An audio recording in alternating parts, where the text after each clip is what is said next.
Oh iya. Tijani, tunggu aku di Piala Dunia. Asik. Ya, semoga.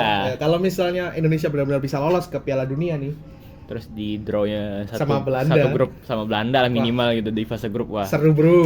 Halo guys, welcome to Carnage Sport. Bersama saya Gilang Esta dan juga Ripki. Oke.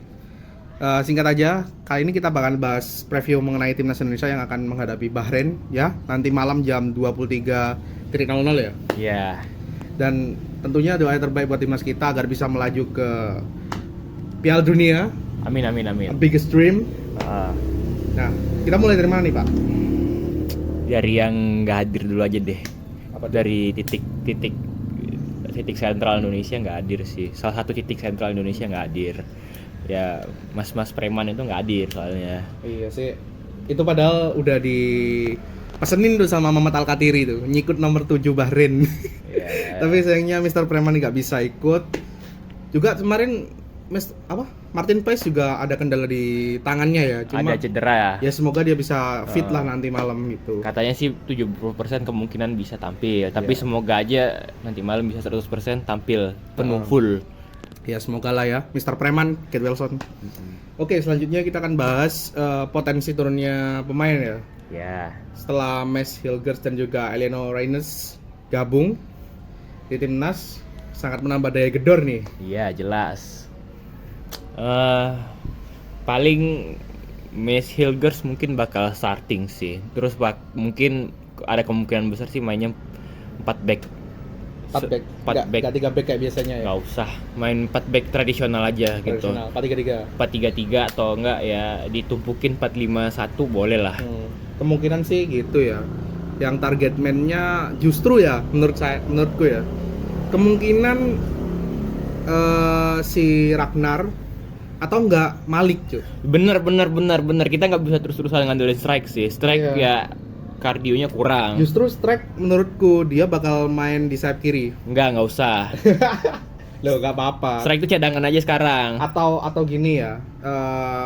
Strike di super sub. Bisa jadi. Mungkin lebih masuk sih karena kalau kita lihat Eliano bisa main sebagai sayap juga sama Ragnar kan. Atau juga kalau misalnya formasinya ada AMF di tengah, itu pun juga Eliano juga bisa harusnya. Terus strike di sayap. Bisa. Tapi kita butuh striker itu target man ya. Kalau di menit akhir kalau kebuntuan target man, terus yang staminanya ya nanti bisa menjamin lah sampai di akhir pertandingan bisa terjaga gitu. Untuk memecah kebuntuan juga, siapa tahu nanti buntu gitu, butuh target man, bisa ya, lah. boleh. Terus untuk back sayap ya jelas lah ada Kevin Verdong Sama Sandy Walsh. sama Sonny Walsh. Tapi Sen Patinama juga oke sih sama Asnawi kemarin, bro. Iya, Asnawi kemarin main di Port FC ya, Ya, Thailand. Dia itu jadi sayap loh, bro. Sayap memang. Dan ratingnya gila loh, lumayan loh. Maksudnya yang biasanya dulu dari DMF, terus pindah ke wingback, terus sekarang jadi sayap. Udah gacor aja nih orang. Maksudnya ya emang itulah ya abroad ya. Abroad ya, dampak abroad sih. Dampak abroad. Mungkin Asnawi bisa sih jadi opsi buat starting malam ini. Di kirinya baru Iya Kevin sih, Verdong. boleh. Jadi kayak biar staminanya Stamina Asnawi Lebih oke. tahu sendiri. oke lah. Jadi apalagi kalau misalnya substitusinya kasih Sandy Walsh atau Sen Patinama, mesti kita bakal bisa main full press gitu loh. Pasti mungkin Asnawi kalaupun stay 90 menit mungkin pasti bakal dimajuin. Iya. Oke lah ya. Oke. Buat sekarang, buat Garuda Calling di window ini kayaknya lumayan stack sih, lumayan bisa ini. Kedalamannya sangat-sangat Wah, dalam ya. sih. Apalagi dalam pertahanan ya. Dalam pertahanan bisa Ya, Mes gitu. sama Bang J, no ditungguin. Ya, bisa sih. Duet-duet itu ditunggu sih. Mungkin Eliano bakal langsung starting sih. Iya, kemungkinan sih gitu ya. Terus tengahnya nih ada Tom Haye sama Nathan sih, jelas. Nathan ya jelas. Kalau Marcelino kemungkinan besar Jadi cadangan. jadi super sub dia. Ya, Terus, masuk di babak kedua lah. Iya. Terus yang bikin menarik nih, kemarin tuh Eliano tuh bilang gini ketika ada di salah satu wawancara gitu. Oh iya. Tijani, tunggu aku di Piala Dunia. Asik. Ya, semoga. Kalau misalnya Indonesia benar-benar bisa lolos ke Piala Dunia nih, Terus di draw-nya sama Belanda. Satu grup sama Belanda lah minimal gitu di fase grup. Wah. Seru, Bro. Ya seru sih. Kayak siapa tuh Xhaka sama siapa? Granit Xhaka sama Tolan Xhaka dulu. Iya. Xhaka Euro. Oke, kembali lagi ya ke topik ya. Kalau masalah strategi sih kemungkinan besar Indonesia bakal main high press sih dari awal ya. Jelas. Karena tujuannya jelas sih, kita ngincer 3 poin di kandang Bahrain yang notabene salah satu mangsa kita ya. Yaitu sama Cina kan. Karena kan kita udah bagus sih kemarin nimbang Australia sama Arab ya. Arab Saudi ya. Ya makanya sekarang turning point-nya adalah di sini. Di 2 pertandingan ini. 2 pertandingan ini. Apalagi ketika ini buat terakhir aja nih. Yeah. Oke, apalagi kalau kita lihat nih Bahrain nih agak panas nih sama Indonesia nih. Bahrain karena sama Cina lah ya. Bahrain sama Cina lah, agak panas karena kan ya Max Hilgers sama Eliano nih bisa naturalisasi loh. Jadi bumbu perbincangan di sana. Iya, bumbu perbincangan. Ini salut sama Pak Ketum, Pak Erik. Gitu. Tolong Pak jabat lagi Pak. Ya boleh lah.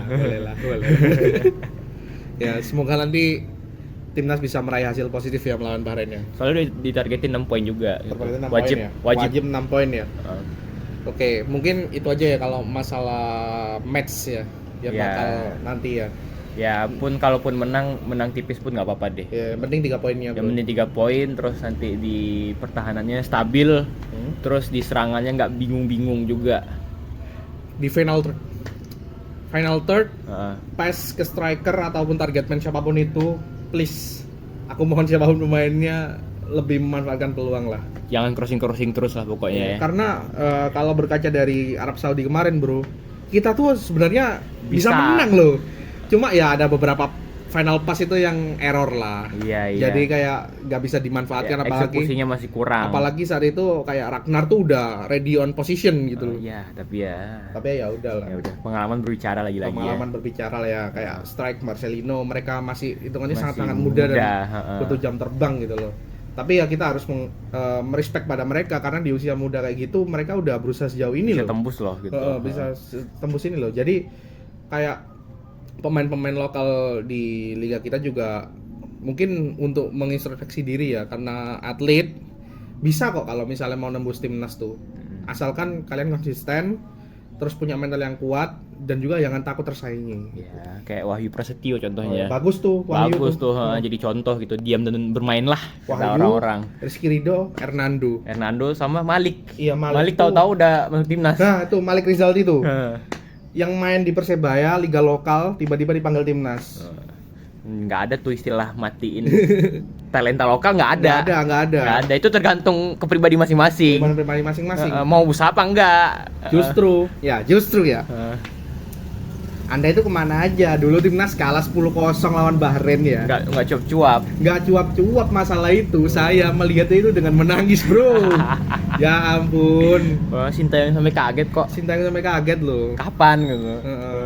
Makanya ini salah satu ya bisa dijadikan pelajaran lah buat talenta lokal. Kalau kalian tuh nggak kalah kok sebenarnya. Nggak kalah. Cuma kerja keras lah. Harus lebih bekerja keras karena kita ya tahu sendiri liga kita nih emang ketinggalan jelas. Cuma kalau di liga kita nih dengan liganya kayak gitu tapi pemainnya tuh kebanyakan overpriced. Jadi kalau ketika abroad kemungkinan jadi pertimbangan yang sulit bagi pemain lokal ya karena gaji tadi, terus jauh dari keluarga. Tapi kalau kalian mengincar quality dalam permainan, terus ilmu upgrade diri pasti ada kok. Pasti ya udahlah. Mulai dari yang deket-deket aja dulu. Iya, mulai dari yang deket-deket. Mungkin di Thailand atau apa gitu, gak apa-apa. Thailand lebih terorganisir sih. Kayak Asnawi tuh, Asnawi gila mainnya di Thailand. Itu pilihan yang tepat sih Asnawi ke Thailand sih. Ya karena dia walaupun dia di Korea juga lumayan sudah mainnya. Pernah iya, tapi lumayan. lebih upgrade lagi di sini gitu. Mungkin karena di Korea ini ya, saingannya banyak. Untuk sekelas dia banyak. Terus gitu. juga cuaca juga berbeda dengan di Asia Tenggara kan. Makanya pasti tapi di Thailand dia langsung nyetel tanpa perlu waktu banyak buat adaptasi gitu. Iya. Ya mungkin itu aja sih. Ya. Oh iya, satu lagi. Kan kemarin diberitain kan kalau kita nih mau dijailin sama timnas. Mau jailin sama Cina nanti tanggal 15. Iya, tanggal 15-16 lah kalau nggak salah. Ditaruh di stadion, ya salah satu stadion yang jauh lah. Iya, gitu. kalau jaraknya jauh dari Beijing, harusnya kan kalau di mana-mana kan stadion ibu kota, stadion ikonik, stadion yang benar-benar gede tuh taruhnya gitu. di ibu kota lah ya, gitu, minimal di ibu kota, kalau nggak minimal ya nggak terlalu jauh dari ibu kota negara gitu. Nah, tambah kena jebakan sendiri, bro. Soalnya ya agak-agak pinter sih ngatur strateginya. Masalahnya itu langsung dari Australia langsung ke Qingdao. Indonesia dari Bahrain ke dari Dubai dari mana langsung straight bro ke Qingdao. Soalnya cuma 8 jam atau 9 jam gitu. Makasih berkat Pak Erik ini. Iya, berkat Pak Erik sih, betul sih. Dicharterin langsung bro pesawat bro. Iya. Wah, keren sih. Bisnis pula. Dan Pak Erik top. Pak Erik sih. Sedangkan Cina ya pakai pesawat seadanya, pakai pesawat komersil malah. Dan juga harus menempuh perjalanan 18 jam. Mungkin harus transit juga sih. Iya, mungkin harus transit, dan juga itu jet lag, bro. Jet lag pastilah. Jet lag belum lagi conditioningnya masih butuh waktu lama kan, kita nggak tahu juga sih. Ya ini saat yang tepat Garuda Muda bisa membuktikan ya. Ya, bisa lah. 6 poin bisa lah. 6 buat poin. Di window kali ini bisa 6 poin lah gitu. Ya. Kalau masalah lawan Jepang sih kita realistis. Ya udah realistis lah. Cuma kalau sekarang melihat keadaan kayak Australia, Arab Saudi yang belum di peak performnya. Nah, itu kesempatan besar itu. Kesempatan besar loh. Apalagi Coach Jasin pernah bilang kalau sekarang tuh setelah masuknya Max Hilger dan juga Eliano, rank 2 tuh terbuka loh buat Indo. Gila gak tuh? Iya gila sih. Maksudku kita kan sebelumnya kan cuma menargetkan 3-4 besar aja udah bagus gitu loh. Peringkat 3, peringkat 4 lah buat main di ronde keempat gitu. Iya, sekarang sampai runner up loh, bro. Runner up masih bisa kok. Masih bisa loh, dan itu juga semakin memacu semangat kita nih sebagai supporter timnas. Gitu. Ya udahlah ya, semoga lah gitu. Soalnya kalau dilihat lagi udah ini komposisi paling mantep sih ini. Paling ada nge-cover segalanya sih gitu. Iya. Satu hilang masih ada gitu, jadi ya aman-aman aja gitu. Apalagi nih siapa itu masih gosip-gosip lah ini, kayak pemain-pemain yang kayak Ian Mastin, kayak Jairo Redwall, Ian Madsen sama Pascal Strike. Banyak loh pemain-pemain yang sebelumnya tuh nggak melirik Indonesia sebagai negara tujuan. Tapi sekarang tiba-tiba jadi mau. Iya, jadi mau. Karena apa? Perkembangan, bro. Sekarang gini ya, realistis ya. Kalau misalnya negara kita di bawah rank 100, nggak akan mungkin orang-orang mau main. Tapi kalau kita udah di 100 besar, chance kita itu lebih besar. Apalagi buat pemain lokal untuk abroad, dilirik oleh klub luar scouting. Tuh loh. Makanya yang penting itu apa? Yang penting kita itu gimana caranya rank kita itu naik dulu lah. Naik ya. Seenggaknya level timnas kita itu naik. Kalau orang-orang kita itu harus lebih baik lokal pret. Akamsi ya. Kita di rank 170, siapa yang mau scouting anjir? Makanya. Siapa yang mau scouting? Ya kalau ngandelin liga lokal ya ligamu kayak gitu kok. Nggak itu makanya. Ya tapi udah lumayan lah, ada Pak Erik, udah ada VAR juga. Udah ada VAR tetep aja. Tapi masih ketinggalan dari Thailand, bro. Ya iya sih, mereka mulai lebih dulu, tapi ya udahlah. Itu ya kalau harus diakui, kalau misal naturalisasi ini aku nggak setuju naturalisasi sih. Kenapa emang? Karena mereka nih masih keturunan kita, Indonesia. Ya udah sih. Ya, mereka punya roots nenek moyang, terus mereka juga nggak bule kayak bule yang pure bule kayak yang Australia, kayak yang di Inggris itu kan mereka kan nggak 100% bloodnya mereka kan. Mungkin mereka imigran gitu. Juga bisa, tapi kan kalau yang di Indo ini Sintayong itu ngincernya yang mempunyai garis darah Indonesia. Itu perbedaannya, makanya saya percayalah kalau kayak mereka nih nasionalismenya nggak perlu dipertanyakan lah. Sandy Walsh 6 tahun loh. Nunggu 6 tahun. Tom Hay udah umurnya 29 tahun masih tetap mau gitu. Tom Hay, Ivar Jenner, Justin Hubner, ya pemula-pemula yang dulu kayak timnas, ayo. Justru Jordi Amat yang udah 30-an pun masih mau di naturalisasi, masih mau diproses buat main buat Indonesia. Ya, jadi kayak bukan naturalisasi sih ngomongnya, tapi dipanggil lagi. Aku lebih setuju kalau mengambil hak yang hilang. Iya sih, ya. Boleh. Mengambil hak yang hilang. Boleh. Siap. Udah. Oke, jadi itu aja sih pembahasan mengenai preview timnas untuk dari aku sama Rifki ya. Next kita bakal bahas apa nih? Apa kita bakal challenge lagi? Ya, tulis saya di komen lah ya. Tulis di komen lah ya. Kita tinggal ayo aja. Oke.